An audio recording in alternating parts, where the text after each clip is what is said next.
Dr. Annie Krautis. She's an anthropologist and working on the team The Africa of the World, UNR 51-15. And she conducts her research in 1995 in West Africa, in Ivory Coast and Mali. And she focused her research on the decision-making processes around prevention and care practices for patients HIV, AIDS, infected or with diabetes, and the modalities of lay knowledge production of innovators in Mali. So I'm very happy to introduce her. We worked together a long time ago, and I'm happy to thank her again. So, Annie, you have the floor. Thank you very much. Merci Valéria. Moi, je vais donc, pour ma part, vous parler de patients diabétiques adultes de type 2 pris en charge dans une structure biomédicale. Dans une structure biomédicale à Bamako, capitale du Mali. Alors, les sciences sociales, les sciences économiques, les sciences politiques ont bien documenté le fait que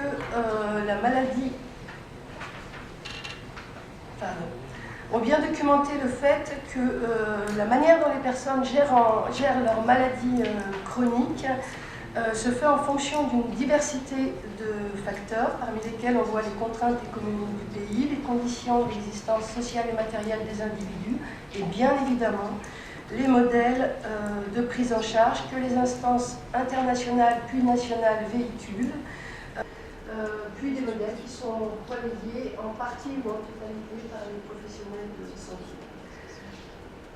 Si on sait que tout réel, ici la gestion du diabète, connaît toujours des intrications complexes entre le médical, le politique, le social et le culturel, pour ma part, j'ai fait le choix ici de focaliser principalement sur les difficultés du système de santé et des stratégies de santé publique sur le vécu, les attentes et les stratégies de diabétique. Je vais donc vous parler de la relation entre les dimensions individuelles et collectives de la maladie et le politique. Autrement dit, comment les politiques orientent la gestion que les personnes font de leur diabète et modèlent leur vécu. Alors je vais faire référence de temps à autre des comparaisons avec le VIH. Certes, ce sont deux pathologies qui présentent de nombreuses différences. On peut citer le coût des traitements, leur caractérisation médicale, le degré de réflexion et l'expérience acquise au sujet de leur prise en charge. Mais deux pathologies qui ont pour point commun la chronicité, et cette mise en perspective, elle donne du coup, me semble-t-il, l'occasion de distinguer le poids de la nature de la pathologie dans la gestion d'un problème de santé chronique. Je vais m'appuyer ici sur des données issues de deux recherches anthropologiques qui ont été menées à Bamako. Excusez-moi, voilà. Deux recherches à Bamako. La première, 2007-2009, coordonnée par Isabelle Beaubaton, sur la construction des savoirs sur le diabète. Et donc, l'équipe de recherche comprenait Rachel Besson, Mireille Bernard, Jessica Martini, Audrey Philippe et Bakary Toumani. La seconde, coordonnée par Isabelle Beaubaton et moi-même, 2010-2012, qui a porté sur la construction du rôle de malade dans la gestion de la maladie chronique, avec également Jessica Martini. Et ça, c'était donc à travers les exemples du diabète et du VIH. Les données que je vous présente sont les résultats d'études que j'ai menées auprès des patients dans deux structures de prise en charge spécialisées, l'une concernant le diabète, l'autre le VIH, avec des observations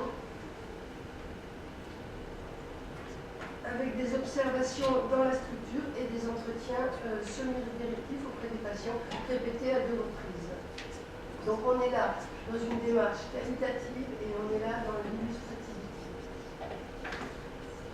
Je vous laisse regarder le nombre d'entretiens. Je vous parle ici du Mali, qui est un pays d'environ 16 millions d'habitants, parmi les plus pauvres du monde, et qui, à l'instar de bien d'autres pays du Sud, a un système de santé davantage organisé pour la prise en charge de des maladies aiguës que pour la prise en charge des maladies chroniques. Enfin, on est dans un contexte où tous les textes internationaux rappellent l'augmentation des maladies chroniques dans les pays à faibles et moyennes ressources, conduisant ces pays et les professionnels qui travaillent à devoir lutter contre un double fardeau, puisque vient s'ajouter aux maladies infectieuses et parasitaires le poids des maladies chroniques non transmissibles.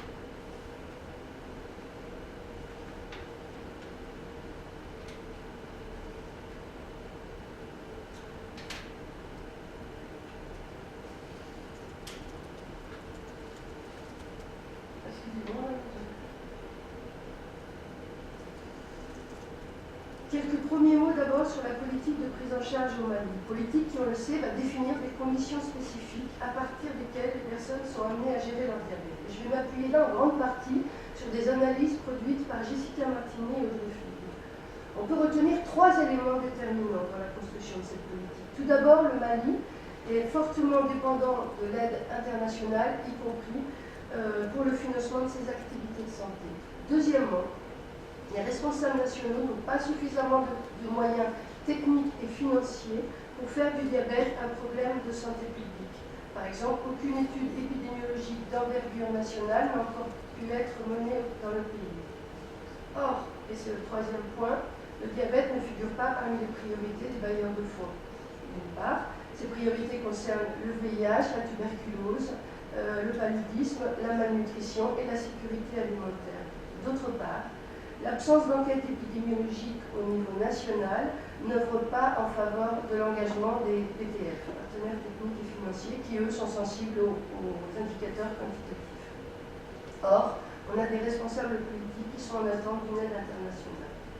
Donc, on peut conclure peu de soutien à la prise en charge, à la politique de prise en charge du diabète.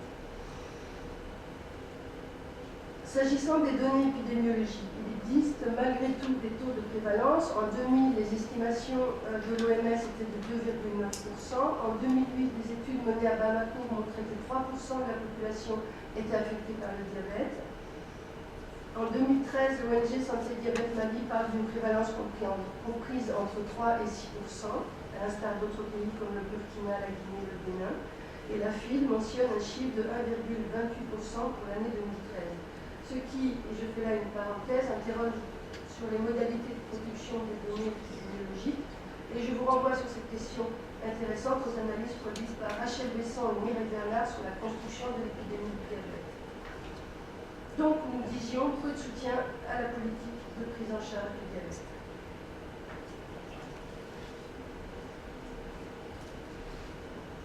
Alors, quelles sont les grandes phases de la construction de cette politique ? Quelques points de repère d'abord. Années 80, premier cas de diabète diagnostiqué dans les hôpitaux de Bamako. En 2002, le premier engagement politique. 2004, début de l'élaboration du plan diabète. En 2007, un plan stratégique de prévention et de lutte contre le diabète est validé au niveau technique par la DMS. En 2009, le Mali s'engage avec d'autres pays d'Afrique de l'Ouest et l'OMS dans l'élaboration d'un plan plus global de lutte contre le MNT, maladie chronique non transmissible. En 2014, la politique des MNT est validée, mais attend d'être votée par l'Assemblée nationale. On est donc dans un contexte où la prise en charge est en cours de construction, il n'y a pas de modèle de prise en charge, pas de modèle national de prise en charge, pas de procédure standard diffusée. Aux côtés de l'État, on relève l'association de lutte contre le diabète, créée en 1991, et l'ONG Santé Diabète Mali, devenue Santé Diabète, qui vont s'investir à des niveaux et des degrés très divers pour renforcer la visibilité du diabète comme problème de santé publique au Mali et pour soutenir la mise en place d'un modèle de prise en charge.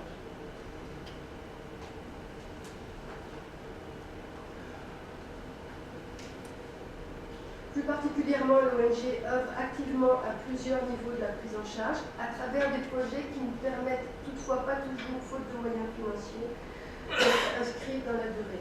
Parmi ces activités, on peut noter entre autres des séances d'éducation organisées dans les hôpitaux nationaux du pays, la création d'outils d'éducation, dont une bande dessinée à destination des patients, et la formation de pères éducateurs. Autre élément de contexte important, le Mali compte peu de structures de prise en charge et de spécialistes. Une seule structure semi-privée spécialisée de prise en charge du diabète qui existe depuis 1998, la structure où nous avons mené nos recherches. On compte aussi, et toujours à Bamako, l'unité de diabétologie de l'hôpital Gabriel Touré. et puis l'unité de diabétologie de l'hôpital d'Imali depuis 2012 et le service de médecine interne du point G. Cette fois dans toutes les régions du pays, en dehors peut-être de Kidal, depuis environ 2005-2006, les personnes diabétiques peuvent être prises en charge dans les centres de santé de référence. Au niveau des ressources humaines, le pays compte uniquement 2 spécialistes, un endocrinologue et un diabétologue, pour une population qui, je vous le rappelle, est d'environ 16 millions d'habitants. 18 médecins ont été formés grâce à l'ONG à Bamako et dans l'intérieur du pays, ce qui a permis l'ouverture de 18 unités diabète sur tout le territoire. Enfin, 2 autres médecins et 400 paramédicaux ont aussi été formés.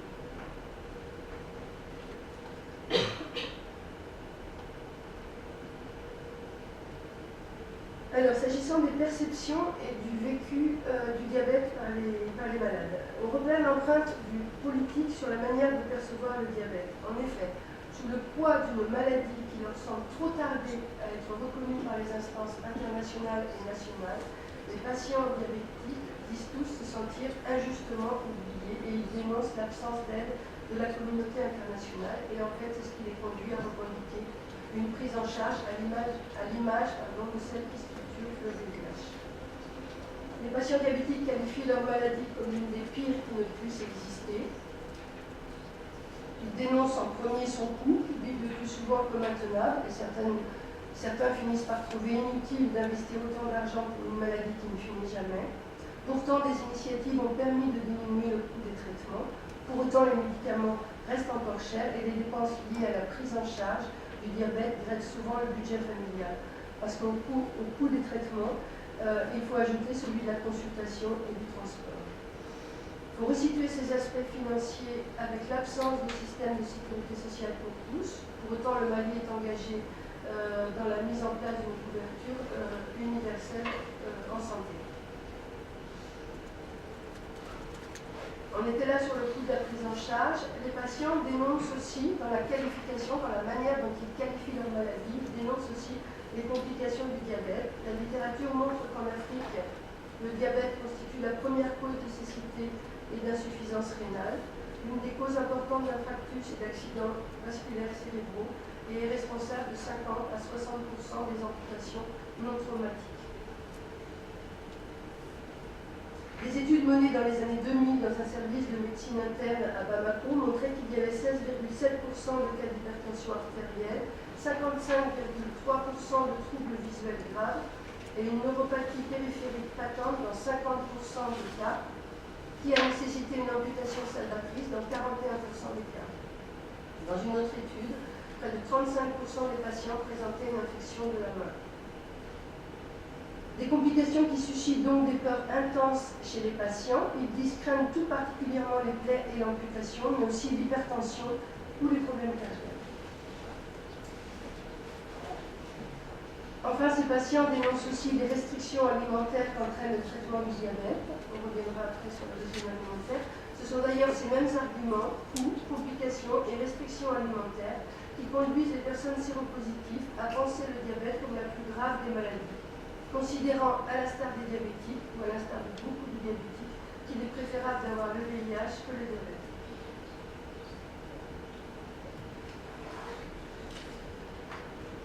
Le caractère chronique du diabète est pour ces patients diabétiques particulièrement anxiogène. En fait, contrairement aux personnes séropositives, en tout cas celles qu'on a rencontrées, qui elles perçoivent davantage leur pathologie à travers les bénéfices procurés par les ARV et leur gratuité, et du coup retiennent moins le caractère chronique que nous contrainte en soi.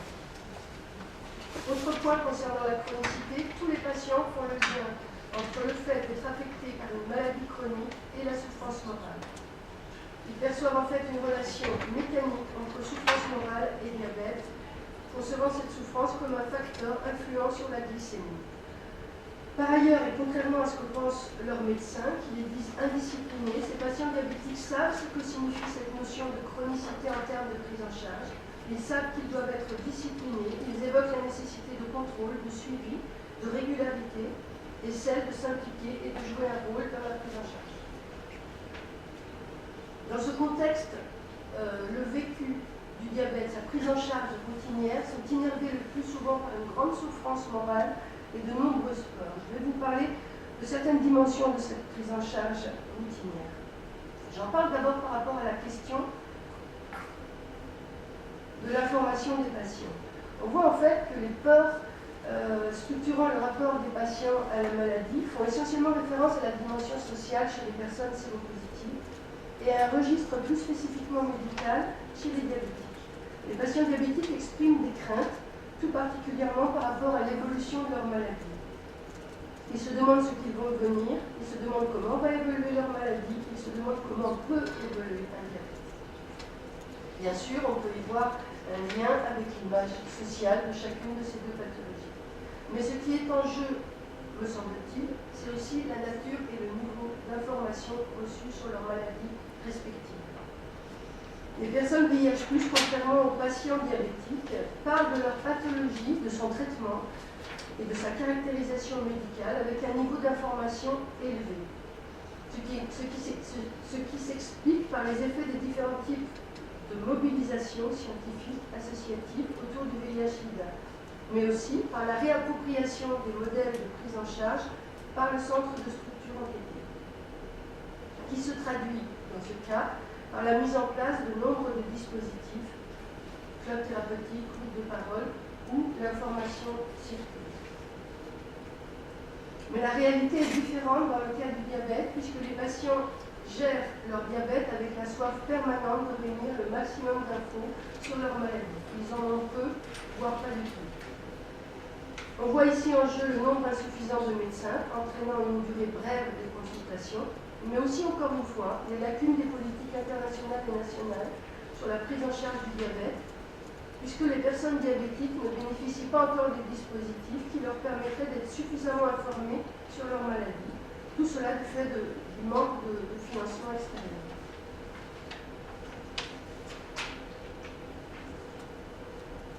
Dans la structure étudiée, les séances collectives d'éducation thérapeutique étaient très rarement organisées, faute de moyens financiers et de ressources humaines. Pourtant, les 2 séances d'éducation collective que j'ai pu observer sur 4 années de recherche ont suscité un vif intérêt chez les participants.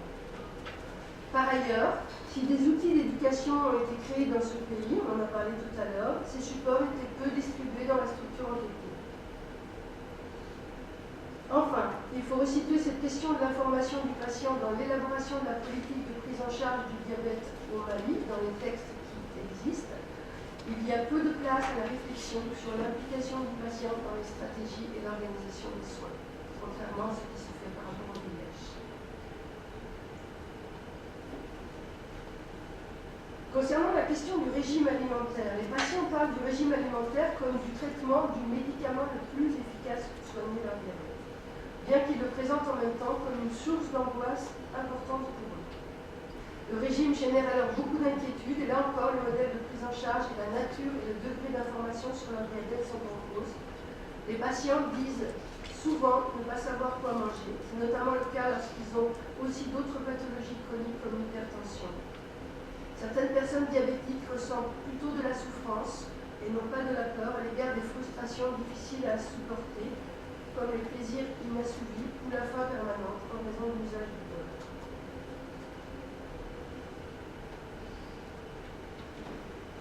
Concernant le suivi du diabète, les mesures de glycémie sont pour la plupart loin d'être quotidiennes. Les glucomètres coûtent cher et ils sont peu nombreux à en avoir un.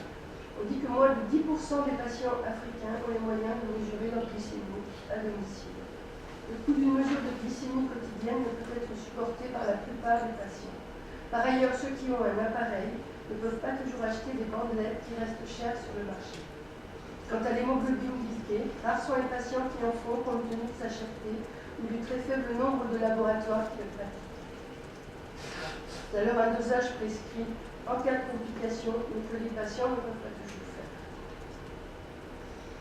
La grande irrégularité de ces glycémies n'est pas sans susciter de la peur chez ces patients, même si certains disent s'en accommoder, déclarant qu'ils sont leurs propres médecins, qui savent détecter les signes d'une augmentation de leur glycémie.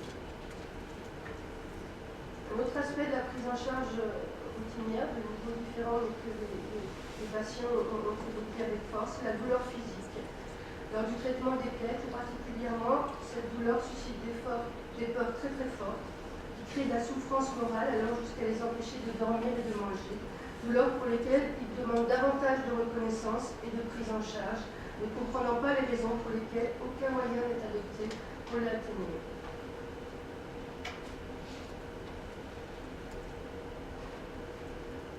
Enfin, les patients rencontrés nous ont parlé de deux principales répercussions dans leur vie sociale et intime.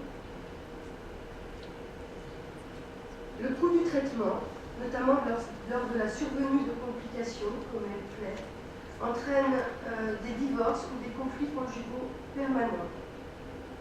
Par exemple, une patiente de 29 ans m'explique que son mari l'a chassée du domicile conjugal et a demandé le divorce. Je la cite, il dit qu'il ne savait pas que le diabète était une dépense à ce niveau, donc il en a marre. D'autres peuvent s'entendre dire continuellement « tu es une dépense ». Dans ce contexte, les jeunes femmes diabétiques craignent de ne pouvoir se marier ou se remarier. Enfin, des patients évoquent aussi des conséquences des neuropathies, notamment lorsqu'elles se traduisent par des troubles de l'érection. Les hommes évoquent leur désespoir face à ce problème momentané ou permanent. Quand leur épouse s'en plaigne, elle leur renvoie l'image d'homme diminué, pour reprendre l'expression d'un des patients. Dans ce contexte aux multiples dimensions, les patients recherchent des réponses et développent des stratégies pour gérer au mieux leur diabète, en particulier pour apaiser la souffrance et leurs peurs qu'ils savent préjudiciables à leur santé. Et on voit que c'est fréquemment dans la structure de soins que les patients recherchent ces réponses. En premier lieu, auprès du médecin.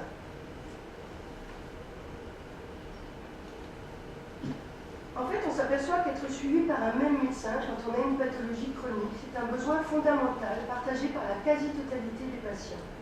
Ils considèrent que les médecins ne sont pas interchangeables.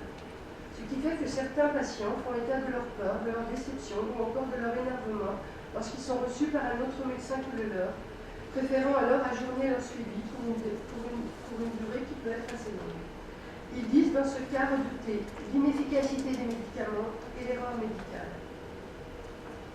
Cette conception de la relation de soins avec le médecin se fonde sur l'assurance d'un bon suivi médical, du fait que le médecin maîtrise l'histoire de la maladie depuis son diagnostic.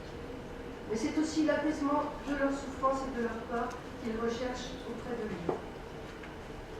Beaucoup estiment nécessaire que le médecin prenne en compte leurs singularités biographiques, leurs problèmes sociaux, leurs peurs. Toutes ces particularités sont importantes pour les malades, car ils les perçoivent comme pouvant les aider à bien ou mieux se soigner. On voit donc à quel point le médecin est pour eux une figure importante pour gérer, apaiser, prévenir la souffrance morale et les peurs. C'est dans la nature et la qualité de la relation qu'il construit ou pourrait construire avec lui que le patient compte beaucoup pour gérer son diabète. Mais ce besoin se heurte aux réalités du système de santé. On a déjà parlé de l'insuffisance de ressources humaines médicales. Dans le cadre du VIH, les stratégies de santé publique ont permis la mise en place d'un ensemble de dispositifs de prise en charge à même, entre autres, de pallier cette situation. Aux côtés des médecins, on trouve d'autres acteurs comme les assistantes sociales, les conseillères psychosociales. Ce n'est pas le cas dans le cadre du diabète, car dans une très large mesure, les contraintes économiques ne permettent pas de mettre en place les mêmes dispositifs. Et donc, la prise en charge n'offre pas les mêmes ressources. Toujours dans le souci de gérer au mieux leur diabète et de trouver du réconfort, les patients estiment nécessaire de pouvoir entretenir des relations avec les autres patients.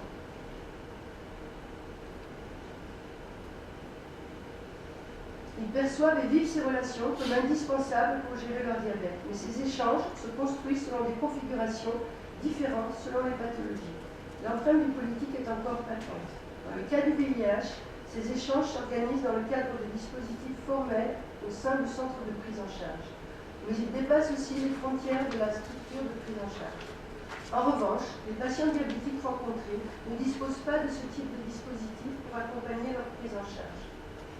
Les lieux et modalités d'échange entre patients diabétiques ne dépassent pas le centre de prise en charge. Quand ils ont lieu dans le centre, ils ne s'inscrivent pas dans des dispositifs formels. Ces échanges se déroulent quand ils y viennent pour leur consultation. Du reste, à l'abri des médecins, qui les soupçonnent de s'influencer mutuellement sur le recours à la médecine traditionnelle lorsqu'ils parlent entre eux. On ne trouve pas dans cette structure de dispositifs d'éducation par les pairs qui sont pourtant présentés par l'OMS comme pouvant contribuer à combler l'insuffisance de médecins. Pourtant, ce type de dispositif a été mis en place dans certaines structures du pays, mais leur maintien semble fragilisé par l'absence de soutien financier. Nous étions là sur les configurations de construction des échanges entre patients. En ce qui concerne cette fois la fonction qu'ils accordent aux autres patients dans le rapport aux soins, on voit encore des différences selon la nature de la pathologie. Cette fonction tend à s'accorder avec la nature des peurs qu'ils ressentent au quotidien et fait écho à ce que je vous disais tout à l'heure au sujet de la formation du patient. Si les personnes séropositives s'autorisent peu à solliciter les autres patients sur le médical, en revanche, les patients diabétiques considèrent davantage le savoir des autres médecins, au savoir des autres patients comme complémentaire à celui du médecin. Ils cherchent donc auprès d'eux des informations sur leur diabète, ce qui les rassure, car ça leur permet de répondre à des questionnements, de dissiper des doutes et des inquiétudes. L'apaisement de leur souffrance morale, qui, je le rappelle, est pour eux un moyen de gérer au mieux leur diabète, peut aussi être trouvé hors du champ médical, précisément dans des stratégies individuelles. Ainsi, dans l'objectif d'éviter que leur santé ne se dégrade, les patients peuvent développer des stratégies de bien-être fondées sur l'idée qu'ils doivent éliminer le plus possible de situations de stress et de conflits dans leur quotidien. J'ai relevé 3 types de réaménagement dans leur vie sociale, concernant tous leurs rapports sociaux. Le repositionnement social à l'égard de son réseau d'appartenance, conduisant des patients à éviter épisodiquement ou durablement des personnes de leur entourage qu'ils perçoivent comme des personnes générant du stress et du conflit. La modification de sa manière d'être dans le lien social, s'efforçant de maîtriser leurs réactions, de ne pas s'énerver, d'éviter les égards de langage, ou encore l'évitement de situations sociales conflictuelles. Ce sont des stratégies qui conduisent en fait à des pratiques d'individualisation.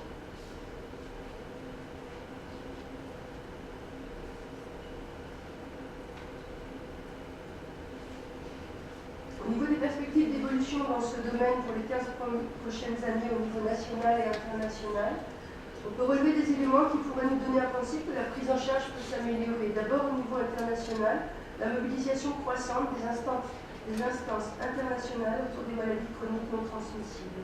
Au niveau national, la récente adoption de la politique par le gouvernement, le processus de mise en place d'une couverture universelle de santé et la poursuite du travail engagé par l'ONG et les médecins actifs. Mais la politique des MNT n'a toujours pas été votée à l'Assemblée nationale. L'ONG est dépendante de soutiens financiers qui ne sont pas toujours assurés. La réalisation d'une étude épidémiologique au niveau national, couplée à l'adoption d'une politique, pourrait encourager les partenaires techniques et financiers à davantage s'investir et soutenir la prise en charge du diabète. Le système de santé n'est pas approprié pour prendre en charge la maladie chronique, notamment en termes de ressources humaines. À travers la question du diabète, c'est plus largement la question problématique de la capacité de ces pays à financer les maladies chroniques. En termes de stratégie publique, on peut aussi faire l'hypothèse que la construction d'un rapport social durable avec le médecin est une des conditions essentielles pour que le malade puisse jouer le rôle qu'on attend de lui. Enfin, il y a l'instabilité politique actuelle du Mali qui ne joue pas en faveur d'une amélioration de la prise en charge. Merci.